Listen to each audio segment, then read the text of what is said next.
Yeah, so hi everyone, whoever is watching this video. So in this quick video, I have Sayf here, who's currently 14 years old. And me and Sayf have how long do you think we've been working together for? Probably since May, like mid-May. Yeah. So since mid-May, I think that's when you joined. I mean, you didn't join full time. I mean, you're not even working full time with us, but like you're part of the team. You're part of the growth team. But in this video, we quickly want to go over really one thing. It's how Sayf was able to book his first ever meeting for his e-commerce agency with a brand that generated, over $30 million. No, not even dollars, pounds last year. How much do you think 30 million pounds is in That's dollars? US. That's 40 million USD. Exactly. So Yeah. so in this video, we quickly want to go over how Sayf was able at 14 years old, still in high school, book a meeting with the CEO of a $40 million brand. Okay. So, but before we go over that, let's just go over how we actually met. So would you like to go over that story? Yeah. So basically, I was looking for a VA. Came across Serge. His profile looked good. He had results, case studies, had clients, and had just really that following. And then I actually booked in a call with him. Um, and yeah, so exactly what happened in the call is I didn't have the budget to actually pay Serge for the VA. So we came up with a solution saying if I referred him a couple of clients, he would actually just give me a VA virtual assistant for free. And then from there, I think that's what happened. And then actually joined his growth team because he said like I did such a good job uh, booking those meetings. And then he invited me to join his growth team. And then from there, I got access to like the programs, the VAs, and everything like that. And yeah, so it's really the program. It's not even a program. It's more like a solution. Yeah. And it sets your standards. It's not a course. I have like access to courses I never go through. I'm not even like half done the program. But it's really the community that takes you to the next level. Like Yeah. before I actually joined the program, I was hiring a bunch of appointment setters, off Upwork, but I didn't want to pay them like hourly, so it was commission based. And then to actually start the project, they told me start the project on Upwork, and I had to spend and it was like $5 Canadian actually. So that's like 3 USD to start the project, and they start working for me. And I didn't want to do that just because my standards weren't there. So essentially you were afraid to spend $5 to even start to even get the appointment setters, right? Yeah. Now that you joined the growth team and even access the program, how many VAs did you have working for you like a week ago? We've got 4 VAs on outreach every single day. Yeah, how much are you paying them monthly combined? It's like $1,000 now. Nice. And before joining the environment, do you think you would have been able to make sense of paying $1,000 at 14? No, no, there's Yeah. actually no reason why I Yeah. would. Yeah. So essentially, because I also have to explain why I even decided to bet on you. Because, I didn't really have to give you a VA for free or this and that. But one thing that I really find special is that anyone who's getting after it, especially at the age of 14, it's like an anomaly, right? So when I see someone, especially young, when I see young people trying to get after the same game, because we're all young, right? I'm 23, you're 14. I just get inspired I just love helping people who are actually getting after it. So when I saw you 14 wanting to get a VA, you didn't have the money, but I was like, well, at least you have the will to even want to, to pursue this path. So like what's better? Because for me personally, what I've noticed is that I could make the most amount of money. I could make 100K, 200K, a million, 10 million, 100 million. But if you're not helping others, see like achieve their potential, like what else are you doing? Right. So that's why I was like, yo, if you can actually put in the work, send me a few meetings, we close one customer, and I'll give you a trained virtual assistant for free to take care of your outreach. And you put in so much effort. You started booking me so many meetings that I was like, whoa. I was like, yeah, I need this guy on my team. And, the rest is history, right? So I did give you access to the $500,000 program. And you started really noticing like what it actually takes to do outbound prospecting, like really effectively, hiring people, raising your standards. And what would you say? Because you have access to the program, you have access to a lot of stuff. Like, what would you say is the most important thing that you've learned from just being in an environment, just working and just working directly with me? Just the most important thing is actually being in that environment. It's like nothing else. If you're working with a bunch of seven-figure earners or people who want to make 7 figures, you're gonna eventually get there Yeah, because that's where your mindset is at. Once you like surround yourself, it's unreasonable and you make it unreasonable for yourself not to hit that goal. yeah. Yeah, and one of the funny thing is, once we started growing, because in the past month and a half we've really grown a lot.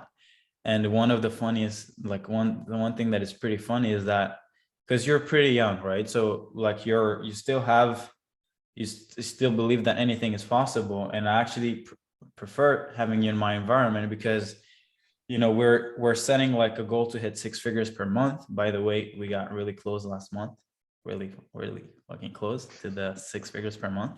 And you were like, hey, you actually push me to believe that 6 figures per month is actually easily achievable, right? Because I was aiming a bit low, and you're like, yo, 100K a month, easy, right? And I really love it because because last year I was working a full-time job, right? And then the brand I was working for was literally making at least $500,000 $500 million like annual run rate.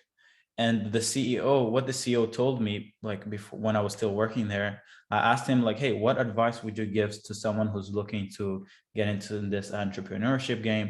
And he told me like, be naive enough to believe that you can achieve anything that you want or anything that you dream of. And I feel like that's really the secret. And the good thing is, you being 14, you're actually naive enough automatically to actually believe that it's possible. So guess what? You actually end up having an easier time achieving it than people who are older, who have beliefs about like stupid stuff, believe that nothing is possible, right? So I feel like just surrounding me and myself with you, it actually even increases like the level of naivety, or even if you can say that, but like I'm even more naive. So we actually go after bigger goals. And I think that's really one of the key to success too. It's like, just don't take anything serious, just aim for the moon and achieve everything. Okay, now let's go over this meeting, your first ever meeting.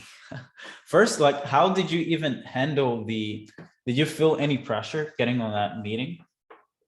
No, I've been on like so many calls with you guys, and the environment actually there's no reason why I should feel pressure. Yeah. Because, one thing that I was doing with you, like in the past 2 months, is actually letting you handle some of my discovery calls. Would you say that that has helped you? Yeah, I think so. If I didn't like, I felt pressure the first calls, probably even when I was taking your discovery calls, like the first few calls, the first 2, 3 ones, and Yeah. then like you always feel that pressure, like saying, "Oh, going back to the script," or in Yeah. your head. And just me being 14, it really me turning on my camera was a little hard. Even like our first meeting, No oh, my camera. camera's broken. I remember that excuse. Oh yeah, it's not Yeah. working. Yeah. But yeah, because of that, it just really, because in my mind, like it just I really think that someone's like, oh, you're 14, oh, you can't do it. But then being in the environment really changed my mind. Everything's information. You could be 60, and I could pay you 500 million. It's just your knowledge, Yeah. and yeah. Yeah. So So yeah. I think that was also one thing, right? Because a lot of people are like, oh, but you're young. So what? Right? If you have the right information, I don't care how old you are. If you're 9 and you can communicate the right things, hey, let's get to work, right? So, and that's really one thing that, yeah, like you just said, on our first meeting, you didn't even have your camera turned on, right? So, yeah, when you told me you were 14, I was like, oh, Jesus, that's crazy, right? But yeah, I think that just jumping on calls with me almost every day, right? It just shows you that like this is actually easy. And everyone who's watching this, I'm not saying to people who are already making millions of dollars, multiple six figures. But if you're currently growing your agency and you're afraid to jump on calls, like the key thing is surround yourself with people who are moving at such a pace that like it becomes it becomes normal, right? So for me, one of the key things to wanting to get to, let's say right now, we're trying to grow to $250,000 every single month. Like the easiest way for me to get there is to hang with people who are already there, because now it becomes like I normalize it, right? It's not like, oh my God, 250 grand every single month. It's just like, hey, just 250. It's nothing, right? So like right now, what you Sayf have done is that you've normalized getting on calls, Yeah. talking with strangers, right? You manage my messages on Facebook right now, so you're used to actually communicating with people. So that's also one really good skill set. Okay. Now, what I'd like to do is, for you to just walk us through, well, not just how you went about finding the prospect, but what got you to even try this process out? Like, what process did you follow from our program that got you this meeting? So just walk us through step by step, the concept, no, the process, as well as how you were able to get that. What are the main key principles that you leverage to get that prospect on a call? Yeah, for sure. I'll share my screen, I think. Okay. Um, but yeah, so just going over that. So it was actually the audience building and brand building. So at that time, I had one virtual assistant on Outreach. Pretty sure, yeah, I had one virtual assistant on Outreach, and then she was just doing Instagram. So there was always Facebook just doing. It was the summer for me. I was like literally doing nothing all day. So I could get on Facebook, and then I'm actually. So how you go about it is actually join a. Well, I think Okay. that we don't need to to share the screen. Let's just Yeah, talk about it because we don't want must be. to we don't want to give people away all the good stuff, but just walk us through. Yeah. So I was in a few e-commerce groups with owners. There were a lot of agency owners in there, drop shippers and all those people. But every once in a while, there used to be a post or someone posting that called themselves up saying they run an established e-commerce business. And every time I saw one of those posts, I always used to reach out to those people. And then just like a quick message, hey, are you running an e-com store? Mhm. And then get them in a follow-up sequence if they don't follow up. And then it's really, if they don't follow up, maybe some content there, sending them some content. But overall, really just finding the e-commerce, like e-com owners from the groups and separating them from from the 99% agency owners and drop shippers. Yeah, yeah, and like, why do you think the guy actually ended up getting on a call with you? Like, not necessarily like what did you tell him, but like what do you think you did differently? Because there are a lot of people who speak with a lot of prospects who are not able to convert them on a call. Like, what was the thing? I mean, I know what you did, but like, w- from your perspective, like, and then I'll go over what I think you did well. But like, what do you think you did well to actually get him on a call? So the first thing I figured if he's running an e-commerce store and then what he's currently doing, like what business he's in, and then not trying to sound too salesy, just like asking regular questions and trying to figure out like an inefficiency in his current process. Yeah. And then actually he wasn't running actually like doing any email marketing, so provided some tips there on how to go about that. And yeah, so really just that he saw I had that knowledge, and then he said he's not on Facebook much. So actually, here's my WhatsApp number. Let's stay in touch. So he ended up actually giving you his number? Yeah, Damn. Okay, that's pretty good. Yeah. Yeah. So one thing, let me go over my perspective, because I think this conversation lasted maybe like, a month or more, right? So one of the things that you did really well is the fact that you actually created a relationship. You didn't just try to convert the guy from the first conversation to getting on a call 24 hours later, right? On my profile, we can do it. But the difference is I've created plenty of assets online where people don't actually have to talk with me to build a relationship with me. They can just consume the content and end up trusting me, right? But since you don't have a lot of content online, what you did is you went, manually put in the work, establish, find out if it's qualified, ended up questioning him on his current situation, ended up finding an inefficiency, educated him on how to solve his inefficiencies, right? And then he ended up trusting you. And after that, well, shit, he even gave you his phone number, right? And then like what ended up, how did it, because I know that, the conversation has stopped and you guys ended up getting on a call. Like, how did that happen? How did the call actually get booked? So actually, after he gave me his WhatsApp number, he knew I was running an agency. So I'm like, if you know anyone who needs services like Facebook or Instagram, ads or like any ads, really, yeah, shoot me a message. He's like, yeah, why not? And then actually, I like sent him a message like a week back or two, and then saying like, hey, how's it going? Just like kind of build that relationship, not selling to him. And then established e-commerce stores. They don't actually only have like one agency. Like Serge told me this, so I'm really taking words from him, but they don't actually run they don't have one agency managing like $1 million in ad spend, $5 million in ad spend. They got like five agencies or two agencies managing like $100,000. So that's what happened. So he was already warmly. I got on a call with him Sunday, so like 2 days back, and it's pretty much converted. So this deal could easily be like at least 50K before the end of the year per month. So pretty insane. That's pretty good. Yeah. So one thing that you just mentioned is the insight that I share with a lot of our customers, which is a lot of these big brands, they stop because a lot of these experts in the who create like who teach agencies how to become agency owners, they tell, hey, don't go after brands that are already running hundreds of ads, don't go after these big brands because they don't need your help.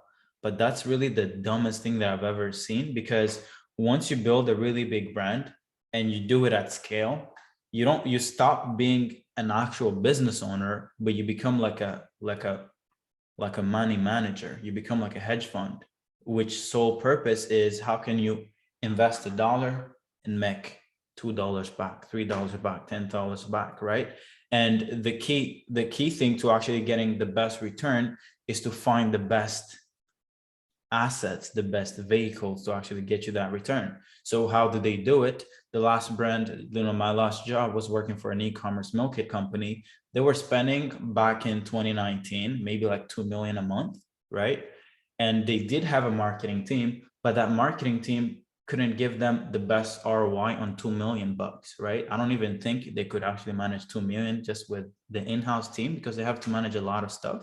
So what they did is they actually literally go and find agencies. They go find media buyers here and there, and they have a list of people with their case studies, with their experience, and they end up picking the ones that they think are the best, and they literally allocate a budget just to see how you can perform, right? So it's literally the same thing that happened with Sayf, where the brand already generated 40 million bucks last year. It's not like they don't have the tools to grow, but their thing is they want to grow their team. They want to grow the talent. So the way you grow talent is by getting new people in. So I think Sayf, what they'll be doing is that they'll be launching a new product, right? And Yeah, they want to, like, your agency to manage that growth essentially. yeah, Nice. That's pretty good. So and this tactic that Safe just covered, it's something that not a lot of people at least don't know really how to do. I know a lot of marketers are in free groups, this and that, where you can find communities of e-commerce store owners, real estate agents, and all the good stuff. But one of the things that they forget is that you could actually access paid groups, right? And I know Sayf, you haven't really dabbled into this, but like the next key thing, I mean, which is we have a process around it in the program, but it's actually stop joining these free groups, right? Where 99% of everyone is just a marketer, and actually try finding paid groups so that you can remove like 99% of all the marketers, right? And you can really have quality leads and not be stuck selling to other marketers, right? So yeah, I think that's pretty much it. I'm not sure if you wanted to add anything, but for me personally, it's just we wanted to share this insight and let everyone know that like Facebook is the like if people are if you're a business owner, forget about agencies. This isn't just for agencies. This is for anyone with an online service or really any type of business, right? If you're not leveraging communities, if you're not accessing audiences, instead of relying too much on email, even we're really good at Instagram outreach, but like I'd pick accessing audiences and turning that audience into your own audience any day over any outreach method, right? So yeah, Safe, I'm not sure if you had anything to add, but I think we basically covered everything. And yeah, yeah. What do you think? What's your goal right now? Like, where do you want to? Where do you see yourself? Where do you see? What's your goal with your agency? Like, how much revenue would you want to be making? by the end of the year at least, 50 grand is, I think, a doable goal Yeah. if put the right strategies in place. We got that Instagram outreach, and then once I hop on the buying access to audiences, I think that could easily be done even like 2 weeks. So Yeah, it's pretty doable, man. Yeah, okay, perfect. Well, we better schedule a second Zoom call somewhere in January, sometime in January. And let's see if because if you make 50 grand in MRR by January, then we're gonna hit 500K a month if you're able to do that. Because if I can claim that you've used our systems to get to 50K in the next 4 months, then I'm gonna retire by 2023. But yeah, man, I really appreciate you. And yeah, Safe is probably one of the most dedicated kid. He's really valuable. He's managing everything when it comes to my outreach messages. So, getting compensated on that. And he's pouring everything back in his agency, right? I know a lot of people who are afraid, or in his business. I know a lot of people who are afraid to go all in. But the thing is, you will only be limited to how committed you are to this path, right? If you're only 1 foot in, 1 foot out, then it's going to be hard for you to grow. Even I myself, it took me 9 months. I mean, it took me maybe like a year or more to even quit my job, right? But if I had, the chance that you have, Safe, to have someone showing me the path, oh my God. I would have probably made like a million 3 times in the past 2 years, just because if I knew someone to just push me like, hey, this is actually possible, like, someone to just guide me, which is why this is why you join our environment for free. Like, that's really it. Fast track your success. Do what you think you could do in 10 years. Try to figure out a way to do it in 6 months, right? That's what Peter Thiel says. And he says that that's how billionaires think. So yeah, let's go all in. And yeah, I believe you should be running a $500,000 business before you're 15 for sure. And just don't go crazy. Just keep putting in the work. We'll talk about managing money once you actually have that kind of problem. Okay. But thank you, Safe. I really appreciate you. You have a meeting in like 2 minutes. So yeah, talk to you later. Bye-bye. Thanks, everyone. Ciao. yeah.